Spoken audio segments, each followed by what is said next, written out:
What's up guys, Kino Corner here. Time for another spooky video. Last time we took a look at a Soviet folk horror, but today we're heading to Austria for something that's a bit more disturbing. A shocking home invasion movie called Angst. I knew this movie was going to be brutal when I saw Gaspar Noe listed as one of his favorite films, claiming he had seen the movie over 40 times. That guy really likes some sick stuff. Hey, he's got good taste. I like the cover. And it says X-rated, so it cannot be totally bad. Angst follows a serial killer who gets let out of prison and has one goal: to kill. It follows him as he walks around town to find his prey. He goes to a diner to scope out the potential victims. He takes a taxi into the woods so that he can try and strangle the driver. But eventually, he arrives at a bourgeois house on the outskirts of town. In it, he finds a mentally and physically disabled man, and soon enough, a young woman and her mother arrive. He stalks around the house, thinking of the best ways to torture and murder the family. When the time feels right for him, he makes his move. He wants to not only kill the family, but he wants to make them suffer as much as possible before their deaths. He wants them to watch each other get killed because he gets off on their fear and despair. But not all goes to plan. Not in the sense of someone showing up to save the day. This isn't that kind of movie. But more like they just don't act how he wants them to act, and it takes away from his sadistic pleasure. The old woman goes into shock and what I can assume is cardiac arrest after he assaults her, fumbling his scheme to make her watch her daughter die. The disabled son tries to crawl away, so the protagonist has to drown him out of the eyesight of the other family members, and the daughter tries to escape. She almost escapes, but he's faster. She does show the fear that he's craving, so he gets that from her, and after he kills her, he does unspeakable things to her body.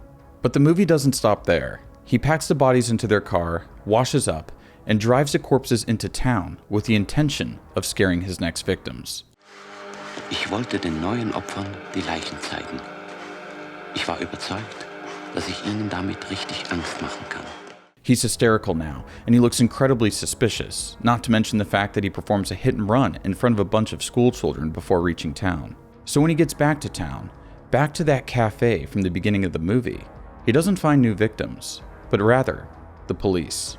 Still, the fact that the police and the morbidly curious spectators will see his handiwork the second the cops open the trunk of the car excites him terribly. Alle haben jetzt Angst vor mir.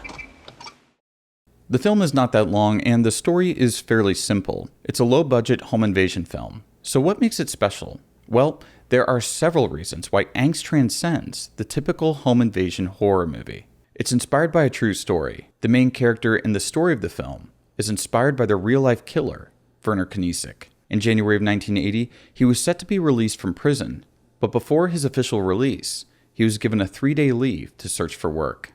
Once he was out of prison for his work search, he set out to kill. He broke into a villa where he tortured and killed a family of 3. A 55-year-old mother, Gertrude, her 26-year-old disabled son, Walter, and her 24-year-old daughter, Ingrid. Gertrude tried to pay Werner off, but it was worthless. He wasn't there for money. He tormented and murdered all 3 family members. He then stuffed their bodies into their car, drove into town, and went on a shopping spree. He'd be arrested a couple days later and soon confessed to his crimes. It became nationwide news in Austria and served as the impetus for prison reform in Austria, ensuring that mentally unwell prisoners would be transferred to mental institutions after their prison sentences had ended. The story of Kniesik sounds eerily familiar to the story of Angst, does it not? I want to put this in context here. Angst released in 1983, just 3 years after Kniesik's murder spree left the whole country in shock. Needless to say, Angst was a controversial movie. Due to the closeness of real-life events and the violent nature of the film, Angst faced censorship and outright bans from some countries. The director, Gerald Kargl, couldn't find public funding for the movie from Austria for obvious reasons, so he had to self-finance the movie by putting himself in 400,000 euros of debt. Since the film didn't perform well at the box office because distributors were wary about it and whole countries refused to have it play on their screens, Kargl would have to dig his way out of his debt by shooting commercials for the next 10 years. It was his first and only feature-length narrative film. It might sound like Kargl made a bad taste slasher movie, but that's not what this film is at all. Cargill has admitted that he's not that big of a fan of horror movies, and his intention with Angst was to make something akin to an anti-slasher.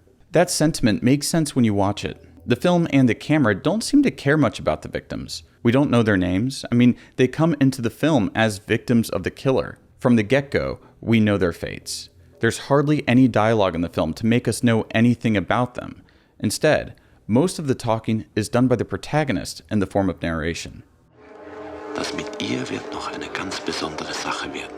He speaks to us in voiceover, telling us his plans and his life story. We learn about how he was abused as a child, how the women in his life tortured him and made him fear. He recounts how he was left in a dark room all night, and how his mom was upset that she had a son instead of a daughter. He speaks of his previous violent outbursts and how he got kicked out of school for killing a pig. He also relays a story about how he got into a sadomasochistic and sexual relationship with a much older woman when he was a minor. Through the narration, we get a sense as to why he's doing everything he's doing. It's a disturbed, twisted logic that he has, but we understand where his sexual thrill from killing and where his hatred for women stems from. Of course, that's assuming that everything he tells us is true. It's very possible that his stories are overblown, hyperbolic, or just outright lies. Jetzt war ich für sie ein Unhold. The narration persists throughout the whole film, and I found myself paying more attention to his inner thoughts than to the actions on screen. The violence we see is the result of his persona. What we see is almost just incidental. What we hear is far more engaging. Richtig provoziert haben sie mich. For the narration, Cargill borrowed a lot from confessions of real-life serial killers, especially the German killer known as the Vampire of Dusseldorf, a vile and brutal serial killer who was mostly active in the 1920s. He killed multiple people, including children, in a number of ways: stabbing, hammers, strangulation, etc. He was called a vampire because he liked to attack at dusk, and he apparently tried to drink the blood of some of his victims. Like the protagonist in Angst, the killings gave him a sexual thrill. The real-life confessions of actual serial killers as evil and deranged as someone like the Vampire of Dusseldorf lend the narration something dark and sickening. We get the sense that we're not observing a fictional killer, but a real one.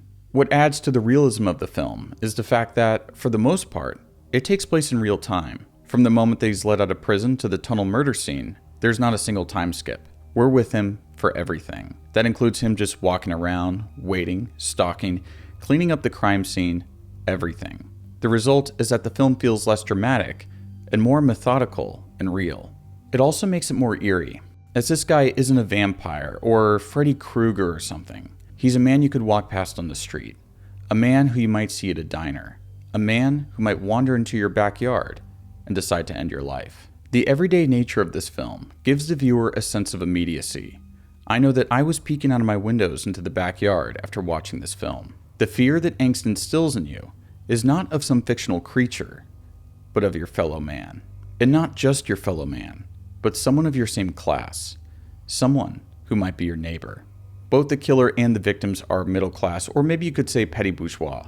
We learn of the protagonist's life from his narration, and his life was definitely not that of a working class kid. The family he kills is also probably upper middle class, but they are in decline. They have a big, beautiful house with a pond, but the house is empty, and the pond is drying up. The patriarch of the family is nowhere to be seen. We know that he died, and we can infer that the family is living on whatever money he left them. Most likely, they had to sell off much of the furniture and their other possessions to make ends meet. The killer arriving at their house is just another result of their bad luck, but it will be their last bit of bad luck. And speaking of the man in Angst, he's a weird-looking guy, and the camera accentuates this. We see uncomfortable, extreme close-ups of him eating sausages as he eyes his potential prey. The camera is also regularly right in front of his face as he's running through the house. They got that effect by building what could be considered a proto-Snorri cam. The camera was rigged to the actor, and the cam ops could move the camera around to get the shot they wanted. Since they had secured the house location first, they had to build the camera rig to be slim enough to fit through all the door frames. It's quite ingenious filmmaking, and it adds layers of unease to the atmosphere.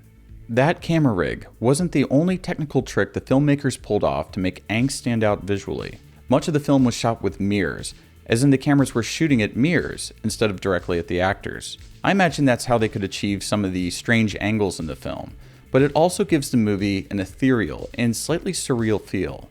Cargill stated in his commentary of the movie that the mirror shots didn't match the sharpness of the direct shots, so to keep individual scenes visually consistent, if there was one mirror shot, then every shot in that scene had to be shot with mirrors.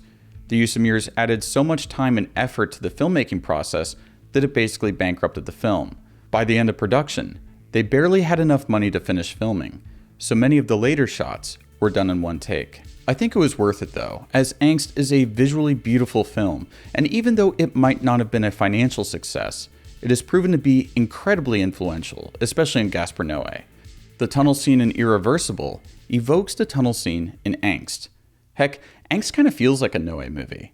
Cargill wanted maximum camera movement in Angst with lots of strange angles, and I think Noe took that directive to heart with many of his movies. It's no wonder he loves his film so much. I think it might be his foundational film for his filmmaking career. Il était question à un moment que le résumé des photos, pour faire un peu plus hommage à Angst, que j'utilise même la voix de... Angst is a film that transcends its true crime origins to become a beautifully disturbing portrait of man's evil nature.